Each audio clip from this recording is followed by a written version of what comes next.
Ustaz, jadi anaknya ketahuan berapa, terus Oh, ditampar sama kepsetnya dipecat, 630 muridnya ikut nggak masuk demo. Aneh kan? Demo apa? Demo itu karena dipukul. Maksudnya demo menentang kepala apa demo? Demo menentang kepala sekolah. Karena anaknya di daerah ditampar. Oh iya. Itu anak apa? Anak baru itu. SMP aku juga nggak tahu. Ibunya nggak terima ya. Orang tuanya nggak terima apa polisi. Tapi aku dukung ke Kepsek. Iya pasti. Aku dukung Kepsek kalau. katanya nggak ditampar kok itu. Ya mungkin kita nggak tahu Pak Ustadz, mungkin dia ditegur, mungkin anaknya Anak sekarang nggak jawab. Kalau kata kepala sekolahnya nggak ditampar, itu apa ditampel apa gitu loh. ya di apa sih istilahnya? Ya, rokoknya. Tapi kalau misalnya kita langsung minta kepala sekolahnya, makin muridnya makin sombong. Iya. Kalau Makanya dukung kepala sekolah. Aku iya sama. Dalam hal ini saya Zaman dulu kita nggak bisa baca, kita diketok. Itu jadi kan nggak bisa kan? Orangnya menawa sendiri. Ya kemarin kan ada tuh apa atau apa dia.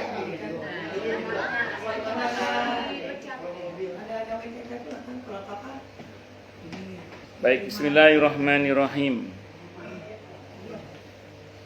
Qala wa man yaqnatu min rahmati rabbih illa ad-dallun. Dia Nabi Ibrahim berkata, tidak ada yang putus asa dari rahmat Tuhannya kecuali orang-orang yang sesat. Kita boleh nggak putus asa terhadap keadaan? Boleh. Nah, yang tidak boleh itu putus asa terhadap rahmat Allah. Contoh gini. Ada satu keadaan di mana udah nggak mungkin semua menurut kita nih. Namanya manusia. Udah putus asa dengan keadaan maksudnya. Tapi agama mengatakan jangan pernah berputus asa terhadap rahmat Allah. Jadi begitu mentok putus asa dengan keadaan, langitkan, gitu loh maksudnya itu. Loh, tidak mungkin kan bagi kita. Bagi Allah nggak ada yang tidak mungkin kan. Mustahil bagi kita. Bagi Allah tidak ada yang mustahil. Maka dia tetap bergerak, tetap berjalan, tetap berharap, tetap bermohon. Itu yang benar, itu seperti itu.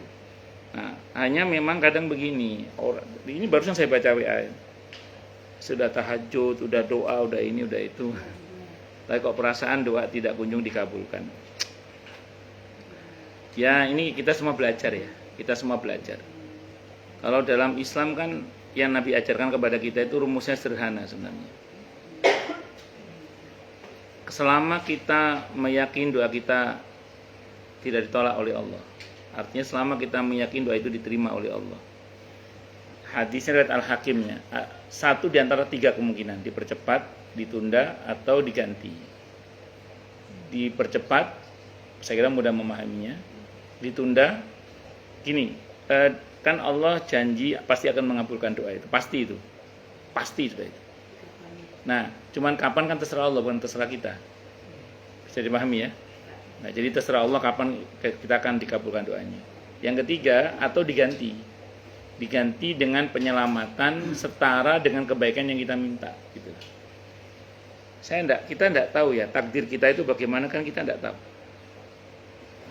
Takdir kita itu bagaimana kita enggak tahu. Dan selama kita menjalani hidup ini bisa jadi ada berapa banyak harusnya musibah yang terjadi pada kita, tapi kita diselamatkan oleh Allah, kan kita enggak tahu. Nah, itu bisa jadi beberapa doa kita memang dipakai untuk itu oleh Allah saat ini. Nah, tapi dengan catatan selama kita tidak berburuk sangka kepada Allah dengan mengatakan doaku tidak dikabulkan. Satu dulu.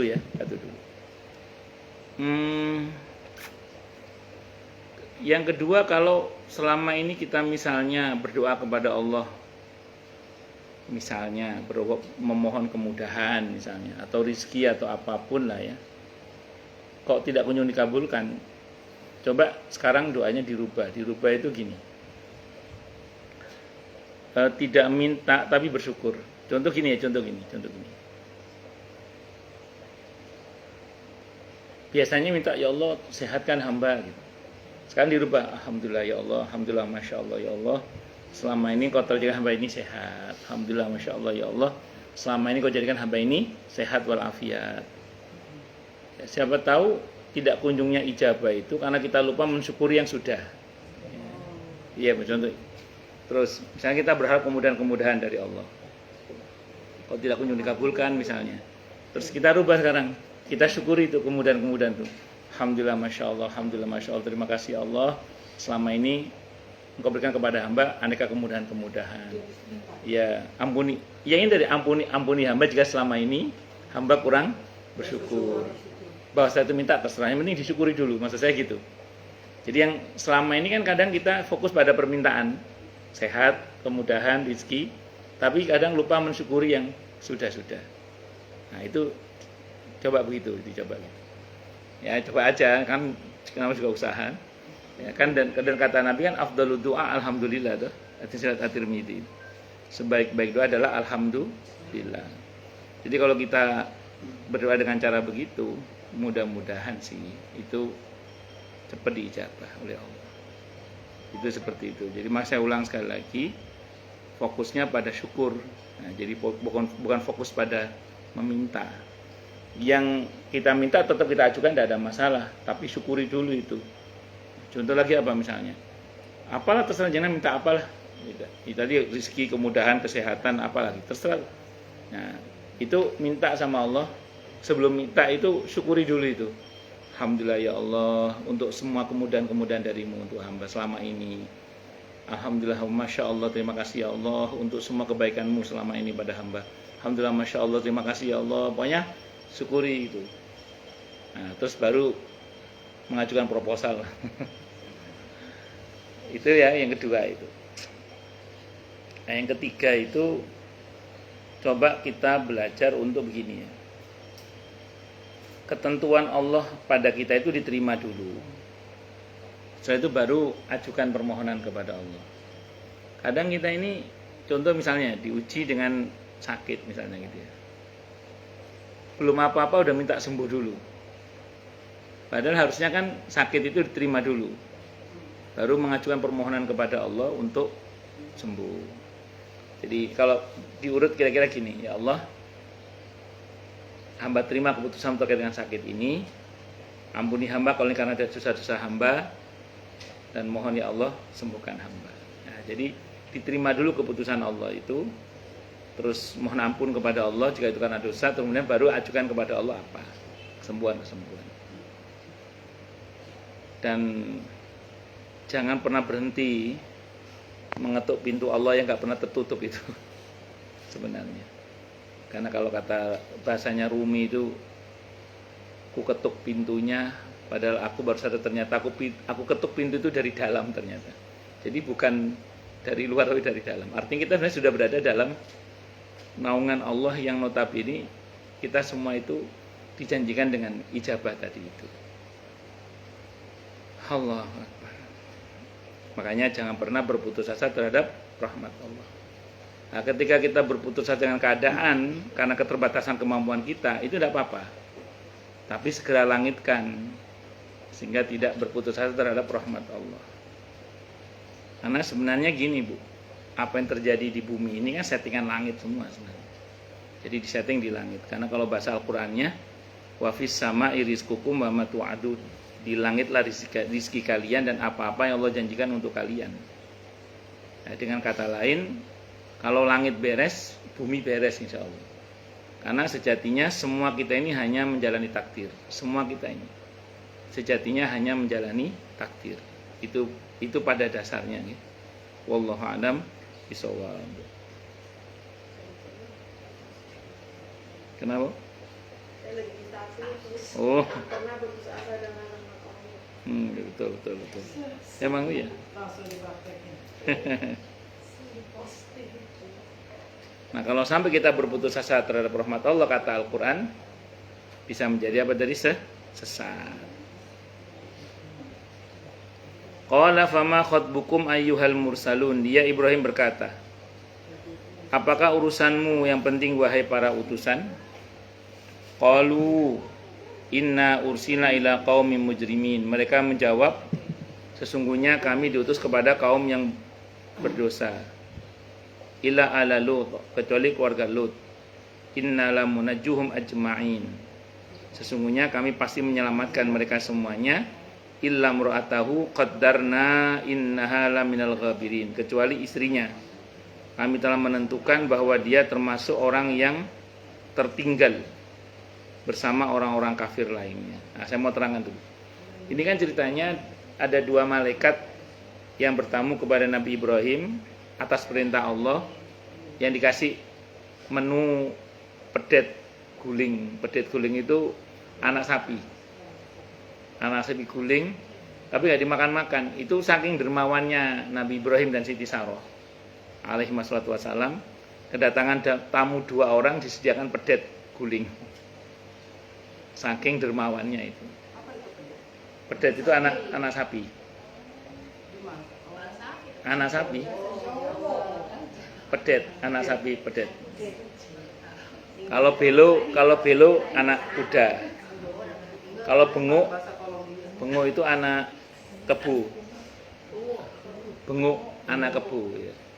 Kalau belo anak kuda namanya. Bleduk itu anak gajah.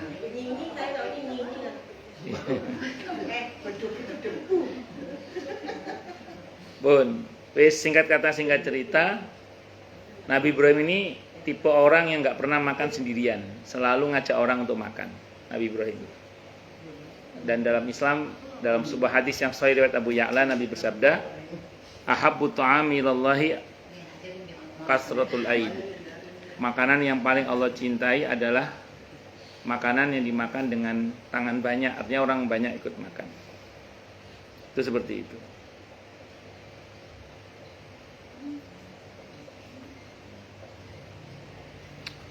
Allahu Akbar.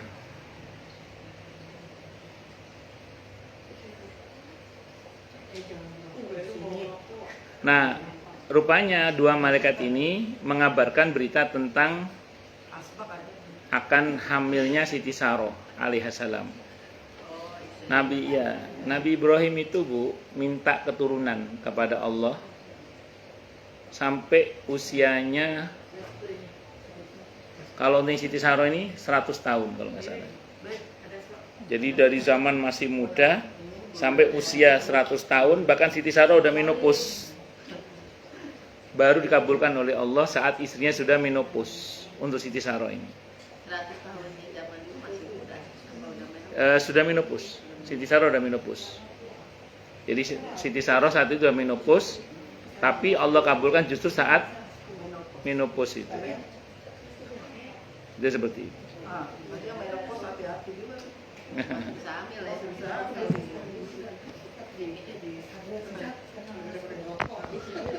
Yang nggak dingin.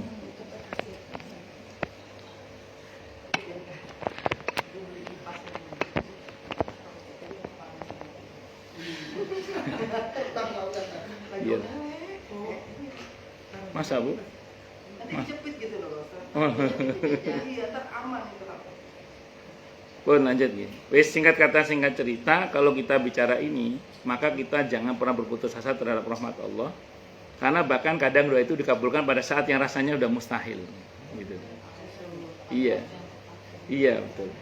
Makanya gini, orang itu kalau punya tabungan doa, paling nggak punya harapan, gitu. Itu paling tidak itu. Ya, orang itu kalau punya doa paling nggak punya harapan. Tapi kalau udah nggak berdoa, ya nggak ada harapan. Tapi ada pertanyaan menarik dari jamaah saya, orang Pondok Kelapa itu. Dia bilang gini ke saya itu Pak Subhan katanya, minta kepada Allah nggak dikabulkan. Akhirnya saya berhenti berdoa Pak Subhan katanya. Malah dikabulkan semua katanya. Terus yang betulnya bagaimana Pak Subhan? Saya berdoa apa tidak, kata ibu itu. Saya jawab gini. Ketika ibu berhenti berdoa, justru malah dikabulkan semua. Bisa jadi itu adalah doa ibu yang lalu, baru Allah kabulkan ketika ibu berhenti berdoa itu. Jadi yang betul bagaimana terus berdoa saja. Makanya kan kalau kata para ulama, Saya baca dalam penjelasannya Abu Laits As-Samarqandi rahimahullah dalam kitab Tambil Ghafilin, beliau mengatakan di antara tanda kebahagiaan seseorang itu dunia akhirat ya, itu ketika dia tidak berhenti berdoa. Itu seperti itu. Makanya selama kita masih mau wirid, mau zikir, mau doa, insya Allah lah nggak usah khawatir. Itu tanda kalau kita insya Allah akan dibahagiakan oleh Allah Subhanahu Wa Taala. Dan secara umum, ini secara umum ya, takdir itu biasanya kan bocorannya ada di dalam doa itu. Itu yang saya pernah sampaikan di sini. Ad-du'a bil qada' wal qada' bid du'a. Adanya doa itu seringkali karena adanya takdir itu juga karena adanya doa. Contoh gini ya, contoh. Bu Heru di langit sana, di Lauhul Mahfuz itu tidak ada catatan Bu Heru haji misalnya. Misalnya ini. Tapi Bu Heru ini terus minta sama Allah, bisa haji ya Allah, bisa haji, bisa haji, bisa haji. Yang tadinya tidak ada catatan takdirnya, akhirnya ada catatan takdirnya. Heru Widiawati siapa? Ya. Berangkat haji tahun ini insyaallah. Amin. Ya enggak, saya tahun Hijriah. Maksud saya itu gini, maksud saya itu gini. Artinya yang tadinya tidak ada catatan takdirnya, karena mohon terus sama Allah, jadi ada catatan takdir. Itu namanya al-qada' bidu'a. Adanya takdir kan adanya doa. Atau ad-du'a bil qada'. Adanya doa kan adanya takdir. Sekarang isi doa kita apa? Itu aja. Jadi itu bocoran takdir kita itu.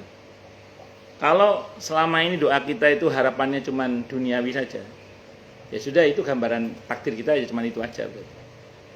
Tapi kalau doa kita selama ini dunia hasanah, akhirat hasanah, kesejahteraan dunia kita minta, akhirat juga kita minta, ya begitu pula lah gambaran.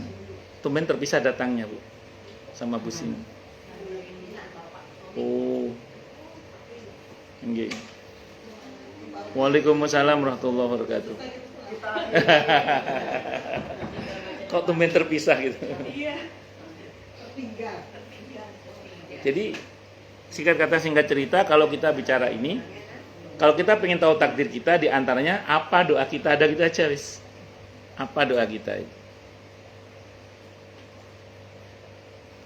Saya tuh dapat cerita-cerita unik dari beberapa orang yang terkait dengan jodoh misalnya gitu ya. Ada jamaah saya itu cerita, saya dulu Ustaz minta sama Allah jodoh yang begini. Allah kasih suami saya begitu Ustaz. Ya termasuk, iya. Dan itu tidak 1-2 orang, beberapa begitu, gitu. Beberapa begitu terjadi. Apa? Sesuai dengan doa.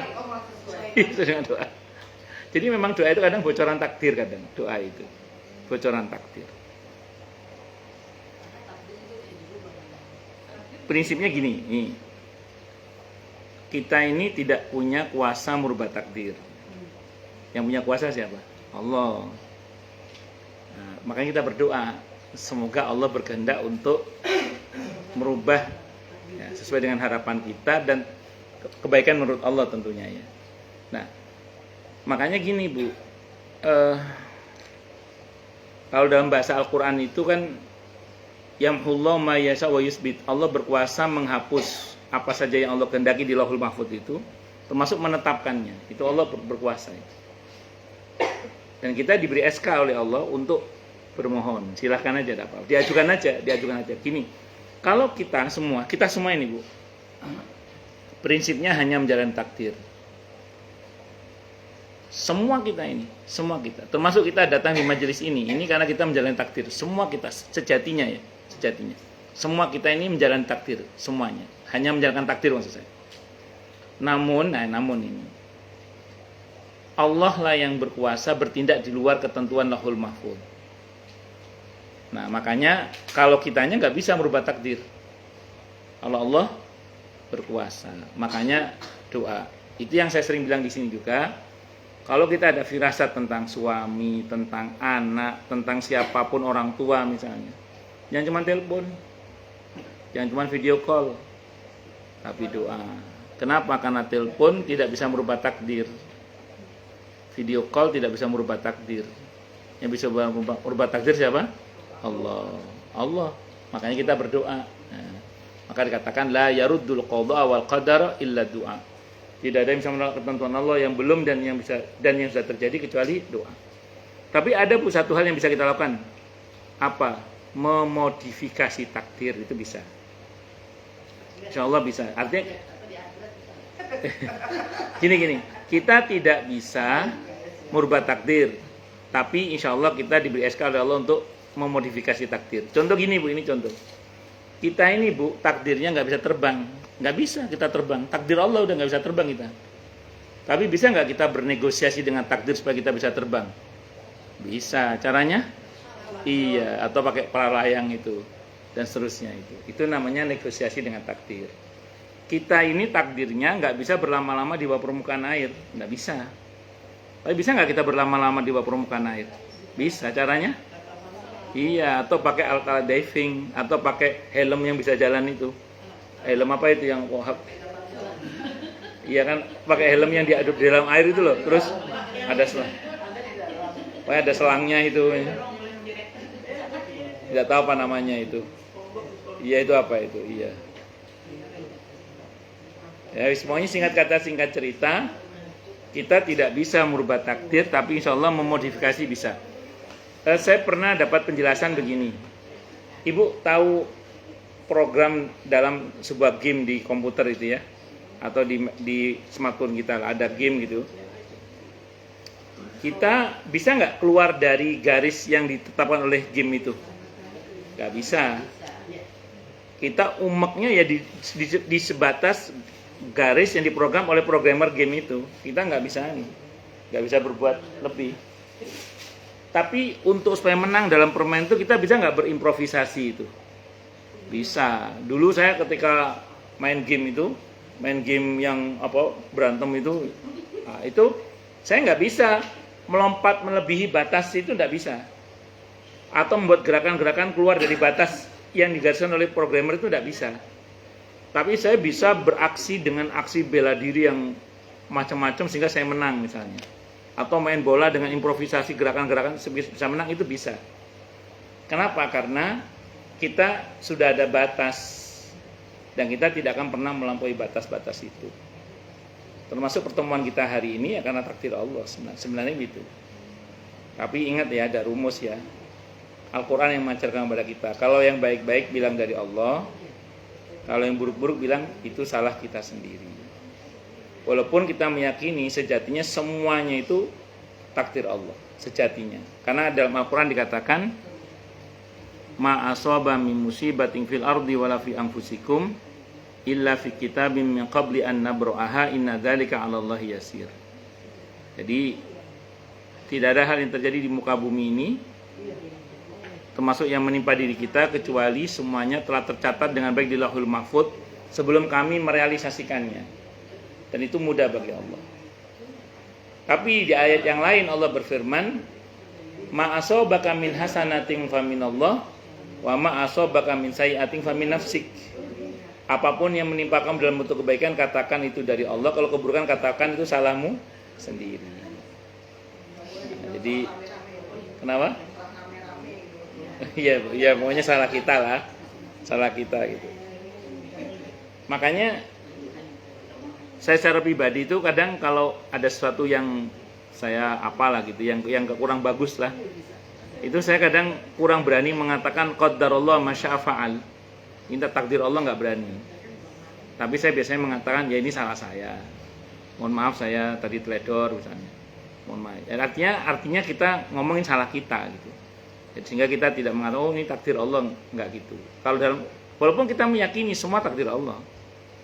Tapi Allah mengajarkan untuk ngomongnya ya. Kalau yang baik-baik bilang dari Allah, kalau yang buruk-buruk bilang itu salah kita sendiri. Tapi kalau kita bicara hakikatnya, betul, semua takdir Allah. Boleh kita ngomong gitu? Boleh, asal jangan dengan nada menyalahkan. Karena ada orang ngomong takdir Allah seolah-olah menyalahkan takdir. Nah itu yang nggak boleh. Karena Allah nggak mungkin salah. Jadi takdir Allah nggak mungkin salah. Yang salah itu kadang pensikapan kita. Makanya di Eropa itu ada istilah begini, bukan musimnya yang salah, tapi kostummu yang salah. Jadi bukan musimnya yang salah, tapi kostummu yang salah. Itu seperti itu. Bon, lanjut nih. Nah, menariknya tadi keluarganya dua malaikat itu akan diutus oleh Allah kepada keluarganya Nabi Lut. Nabi Lut ini kaumnya akan diazab. Kecuali keluarga Nabi Lut selamat. Dari keluarga Nabi Lut dikecualikan lagi yang tetap celaka adalah istrinya. Menarik. Ada dua orang nabi yang diceritakan dalam Al-Quran yang diuji oleh Allah dengan istri yang mengkhianati dakwah suaminya. Padahal keduanya di bawah naungan dua hamba Allah yang soleh. Yang pertama Nabi Nuh alaihissalam, kedua Nabi Lut alaihissalam. Dan tantangan dakwah itu kalau perlawanan dari intern keluarga, terutama istrinya, itu ternyata berat walaupun sekelas Nabi. Nabi Nuh alaihissalam, kalau kita baca dalam Al-Quran, beliau berdakwah selama 1000 tahun kurang 50 tahun. Cuman dapat 80 orang. Berarti per 12 tahun itu hanya satu orang yang masuk Islam. Kalau dipukul rata-rata. Padahal dakwahnya selama 1000 tahun kurang 50 tahun. Itu ternyata di mana letak tantangannya? Di istrinya. Saya baca dalam tafsir Ibnu Katsir, kalau Nabi Nuh mau berdakwah ke satu kampung, istrinya berangkat duluan ke kampung itu, terus cerita, besok suami saya mau ke sini, nggak usah dipercaya omongannya, dia gila. Coba, itu istrinya Nabi Nuh alaihissalam. Ngomongnya itu gitu. Sewongong. Singkat kata singkat cerita, rupanya tantangan dakwah itu akan terasa berat kalau tantangannya itu istrinya sendiri. Saya sering contohkan di sini ya. Untuk menjatuhkan seorang tokoh, apakah itu politisi, apakah itu tokoh masyarakat atau tokoh apalah, untuk menjatuhkan yang bersangkutan gampang melalui istrinya. Contoh gini misalnya, ada di sebuah media diundang seorang tokoh nasional bicara misalnya gitu ya, terus TV sebelah ngundang istrinya, di sini dipuji-puji, kata istrinya di TV sebelah, siapa? Suami saya. Hah. Wah, jatuh langsung itu. Makanya beberapa orang kalau udah mulai nyalek atau nyalon jadi di pilkada, itu biasanya istrinya langsung pokoknya diputeri ya, jangan sampai bocor. Nah, berapa banyak pejabat yang dipecat gara-gara ulah istrinya kan? Iya, berapa banyak pejabat yang dipecat gara-gara ulah istrinya kan? Gitu. Ya. Dan macam-macam. Makanya ngati-ngati. Itu makanya tantangan dakwah itu sangat berat kalau yang menjadi kendalanya adalah orang dalam, orang dalam. Apalagi itu istrinya sendiri. Nah, Nabi Lut alaihissalam termasuk yang menghadapi tantangan dengan istrinya. Ada yang mengatakan beliau ini masih sepupu dengan Nabi Ibrahim alaihissalam, karena beliau sezaman dengan Nabi Ibrahim alaihissalam, Nabi Lut, tapi untuk kaum yang lain. Nah, kaumnya Nabi Lut itu kaum yang pelangi itu, ya Anda tahu ya maksudnya, ya pelangi itu, ya pelangi, ya lemper geduk telo, lemper geduk, ya itulah. Yang sekarang di Bekasi angkanya naik sampai 50, angkanya sampai 5.000 atau berapa itu. Sudah zona merah. Bekasi zona merah sudah untuk pelangi. Lemper geduk telo itu. Lemper geduk B-nya apa sih enaknya?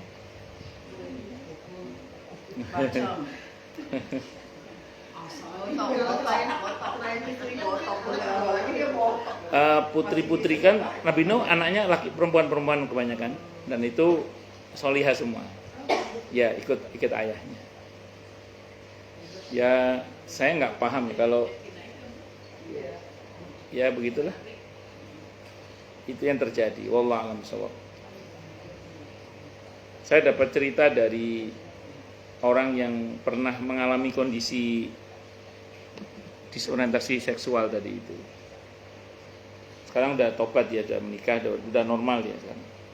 Dia mengatakan dalam status yang saya baca itu di postingannya dia bahwa menyukai sesama jenis itu fakta kata dia. Itu real ada kata. Cuman bagaimana menyadari itu sebagai sebuah kesalahan itu tidak semua orang mau. Kebanyakan kan dengan dalih ikut kodrat. Tapi kan ada Iya. nular, Pak. Kayak gitu kan kalau bergaulnya sama sesama itu nular, Pak. Makanya saya bilang tadi itu fakta ada itu. Nah, cuman tidak semua orang punya pemahaman yang benar bahwa itu adalah sebuah kesalahan. Beberapa dengan dalih sudah kodrat saya. Kan beberapa kan gitu ya. Saya salah apa? Body apa? Salah. Enggak, saya salah badan itu apa? Iya, jadinya Iya. nalurinya dia. Saya sebenarnya adalah ya Ada beberapa memang yang dia dari lahir tuh dia laki tapi kok dia lebih suka kayak nah itu apa namanya? Bahasanya salah apa namanya? Salah tubuh apa? Salah apa? Ya salah apa lagi? Saya nggak ngerti lah salah apa namanya. Ya lah itu pokoknya istilah. Ya kayak istilahnya yang sudah meninggal itu. Ya kadang kan dari kecil udah kelihatan yang dari tubuh yang salah. Iya berada di tubuh yang saya berada di tubuh yang salah. Kodrat saya sebenarnya apalah alasannya itu. Oh, enggak benar itu, enggak benar itu. Itu enggak benar. Enggak, tapi Yang enggak apa? kadang dari kecil udah kelihatan. Misalnya dia cowok tapi dia sebenarnya kayak main masak-masakan dari kecil ya. Jadi dari kecil udah kelihatan. Sebenarnya kalau untuk aktivitas itunya nggak ada masalah. Yang menjadi masalah adalah ketika orientasi seksualnya itu Iya, tapi awal dari situ lama-lama kan Iya. bisa jadi pergaulan juga biasanya. tadi saya bilang Bu Haji, kalau bicara tentang kebaikan bilang dari Allah, kalau keburukan bilang salah kita sendiri, ya salah dia. Karena kan bukan nggak bisa sembuh sebenarnya kan, asal dia mau aja. Makanya itu yang saya bilang nulis di IG-nya saya baca itu, beliau mengatakan menyukai sesama jenis itu real adanya, ada fakta itu ada, kata beliau gitu. Karena beliau mengalami itu. Tapi tidak semua punya kesadaran bahwa itu adalah sebuah kesalahan, bahkan sebuah kejahatan kalau kata beliau. Makanya terus dia berhenti karena dia menyadari ini nggak bener ini. Kan tidak semua orang merasa itu nggak bener gitu loh. Jadi yang beliau ini yang tobat ini merasa ini nggak bener ini nggak bener. Saya berubah, saya berhenti. Akhirnya beliau alhamdulillah masya Allah berhenti dan menikah secara normal dan punya keturunan alhamdulillah. Apa juga Pak Ustaz? Kan sebenarnya kita anak laki-laki mungkin pasti suka karena banyak ibunya di rumah dia bantuin masak dia. Sama perempuan aja mana ya gitu ada rumah. Iya. Perempuan aja laki-laki kok masak. Kan ada juga yang gitu kan. Orang tua suka ngomong begitu tuh sama anaknya kan. Sebenarnya nggak ada masalah sih, asalkan bisa dijaga aja. Kenapa? Enggak, yang penting bisa dijaga aja. Ibu tahu nggak Ustadz yang sering dibilang oleh Bu Sumi itu? Jamaah siapa itu? Nah iya. Alhamdulillah kan normal beliau, tapi beliau cerita kan. Ada Ustadz namanya Bendri Jaisur Rahman itu cerita sama beliau si Ustadz ini, si Ustadz Maulana itu cerita. Saya ini Ustadz dari kecil yatim, tinggal bersama ibu dan kakak saya atau adik-adik saya perempuan, semua perempuan keluarga saya Ustadz. Makanya saya seperti sekarang ini katanya. Ya Ustadz Maulana itu. Jadi seperti melambai itu. Tapi beliau tidak. Oh iya, beliau normal beliau. Orientasinya, makanya saya bilang tadi, kalau soal masak terus dan yang lain-lain, tidak ada masalah asalkan orientasinya itu benar gitu loh. Kan masalahnya kan orientasinya kadang nggak benar. Ustadz Maulana itu masuk yang orientasinya benar beliau itu. Gitu. Cuman beliau nggak bisa mengingkari bahwa beliau melambai itu lebih kepada karena memang di keluarganya beliau itu cewek semua, perempuan semua. Itu seperti itu. Enggak, beliau kan cuman tapi beliau tampilannya laki-laki dan memang laki-laki beliau. Itu seperti itu. Wallahu a'lam bishawab. Ya moga yang lain silakan.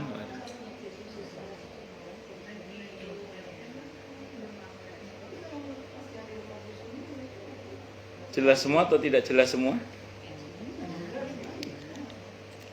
Kalau kita berdoa itu Ustaz Nggih. kalau menggunakan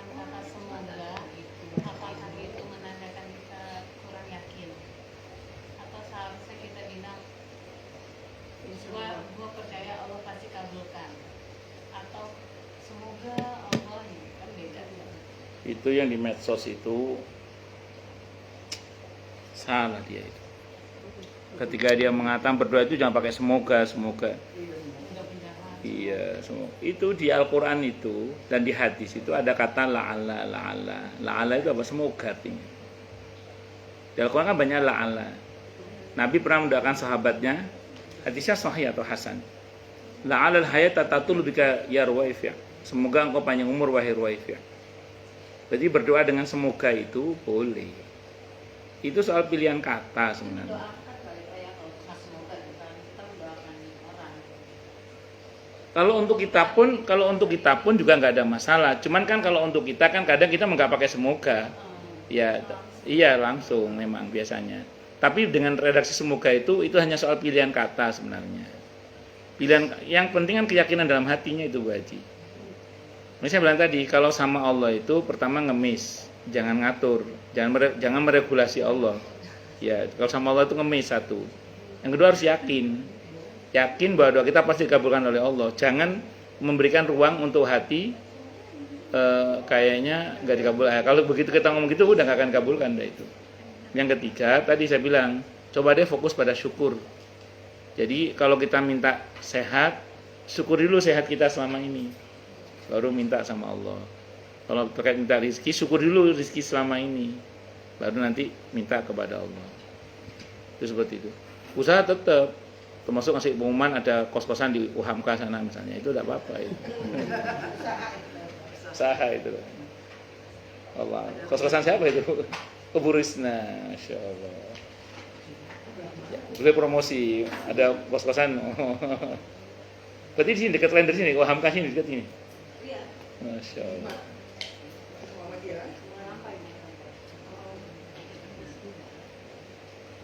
Monggo yang lain silakan kalau ada. Kalau ada. Jadi kita nggak melihat orang lagi nih. Makanya yang punya anak yang luas, yang punya anak yang cantiknya, yang rambutnya lurus, yang nggak boleh. Gini. Merinci doa itu diperkenankan, asalkan saya ulang tadi niatnya tidak untuk mengatur Allah, tapi lebih kepada untuk saking berharapnya kita kepada Allah. Kayak gini misalnya, saya sering bilang di banyak tempat itu gini. Saya belum pernah baca satupun hadis, bukan tidak ada ya. Saya belum pernah baca satupun hadis yang Nabi doanya gini, ya Allah hamba mohon yang terbaik, terus selesai. Tidak ada. Yang ada itu yang saya tahu ya, Nabi selalu kalau doa itu harapan itu disampaikan. Nah ini yang saya pernah cerita di sini mungkin ya. Ada jamaah saya orang Perintara itu. Dia nanya gini saya, Ustadz, saya itu pernah sempat khawatir tentang anak perempuan saya. Saya doa sama Allah, ya Allah hamba mohon yang terbaik untuk anak perempuan saya. Anak saya meninggal Ustaz, meninggal putrinya itu. Baru anak kelas 6 SD meninggal. Gimana ya Ustaz ya gitu. Saya bilang, Ibu tadi doanya gimana Bu? Mohon yang terbaik untuk anak perempuan saya. Terus apa jawaban Allah? Meninggal. Ya sudah itu terbaik untuk putri Ibu, saya bilang gitu. Loh, tapi kan saya pengen anak saya itu solihah Ustaz. Ini. Saya bilang, kenapa enggak diminta sama Allah itu? Saya bilang gitu. Bagus. Sependek yang saya pahami Bu, Nabi itu di semua doa yang saya baca ya, itu menyebutkan harapan. Saya tidak bicara rincian, tapi menyebutkan harapan. Jadi ibu terkait anak ibu itu harapannya apa? Makanya Al-Quran mengajarkan apa? Rabbana hablana min azwajina wa dzurriyyatina qurrata a'yun. Jadi jangan ya Allah hamba mohon yang terbaik untuk anak hamba, tok, titik. Itu tetap diminta tidak apa-apa, tapi harapan ibu apa? Oh, saya pengen anak saya, sampaikan kepada Allah, jangan diam gitu loh. Itu tidak untuk mengatur Allah, lebih kepada untuk betapa ya Allah ini yang hamba harapkan. Nah, jadi ngatur dan tidak ngatur Allah itu kembali pada mental. Sebenarnya Allah mau tahu bahwa kita ngemis gitu. Kita mohon betul sama Allah. Kalau ngatur itu kan kalimatnya kadang disertai dengan mental gitu. Pokoknya gini loh ya, kalau enggak pokoknya ya misalnya. Nggih. Seperti mengayuh sepeda yang diulang-ulang lama-lama sampai. Doa yang sama kalau diulang-ulang lama-lama insya Allah sampai juga. Iya. Gini, ini menarik. Pertanyaan Bu Risma menarik. Nabi itu pernah ditanya. Ya Rasulullah, dari dulu dikir Anda atau doa Anda kok itu aja. Ada ya. Rupanya itu serupa dengan mengayuh sepeda. Yang kita ayuh pelan, lama-lama sampai juga insya Allah. Betul, memang tidak salah. Walaupun kita silakan kalau mau doa yang lain juga silakan, tidak ada masalah. Namun kalau bisa, ya paling enggak yang tetap itu Rabbana atina fid dunya hasanah wa fil akhirati hasanah wa qina adzabannar. Paling enggak yang itulah. Ya itu diantaranya juga. Ya Pak Ustaz. Oke. Kalau kita dipanjang ini baca, ya Allah kan kita yang tadi rekaman itu. Tidak ada masalah. Kan pernah Nabi ngajarkan doa. Ada dalam kitab Riyadhus Shalihin bab tentang doa itu. Ada sahabat datang sama Nabi, ya Rasulullah, doa yang Anda ajarkan tuh banyak sekali ya. Saya tidak hafal ya Rasulullah. Kata Nabi, udah gini aja doanya, ya Allah, hamba aukamakol ya Allah, hamba mohon kepadamu kebaikan yang telah dimohonkan Nabimu Muhammad SAW kepadamu. Dan aku berlindung kepadamu ya Allah dari semua keburukan yang Nabimu Muhammad SAW telah berlindung darinya kepadamu. Jadi boleh, tidak ada masalah. Ya kalau kan ini ceritanya kan tidak hafal. Ya boleh begitu. Kenapa? Tidak ada masalah. Tidak harus pakai bahasa Arab, tidak harus pakai bahasa Indonesia juga tidak ada masalah. Mau pakai bahasa hati juga Allah Maha tahu. Iya loh. Pernah nggak ngalami situasi di mana kadang mulut ini keluh untuk bicara, tapi hati tidak berhenti bermohon, betul ya? Allah Maha tahu itu. Kalau suami tidak tahu, tapi Allah Maha tahu, tenang aja. Oh, suami. Itu seperti itu. Wallahu a'lam bishawab. Ada lagi yang lain nih? Jelas semua atau tidak jelas semua? Cukup dulu ya. Kita tutup dengan hamdalah. Alhamdulillahirabbil alamin. Semoga kajian kita bisa bermanfaat, mubarakah fid dini wad dunya wal akhirah untuk kita, keluarga kita dan seluruh umat Islam semuanya, dan mudah-mudahan kita semua dijadikan oleh Allah sebagai orang-orang yang sukses dunia akhirat, selamat dunia akhirat, bahagia dunia akhirat, dan dipermudah urusan kita oleh Allah fid dini wad dunya wal akhirah. Semoga Allah limpahkan hidayah selalu untuk kita, semoga Allah tingkatkan selalu hidayah untuk kita, dan semoga Allah berikan hidayah untuk siapapun yang melihat kita. Subhanakallahumma bihamdika asyhadu an la ilaha illa anta astaghfiruka wa atubu ilaik. Sallallahu alaihi Muhammad wa ala alihi wasallam. Saya mohon maaf. Assalamualaikum warahmatullahi wabarakatuh. Oh ya baik kita doakan.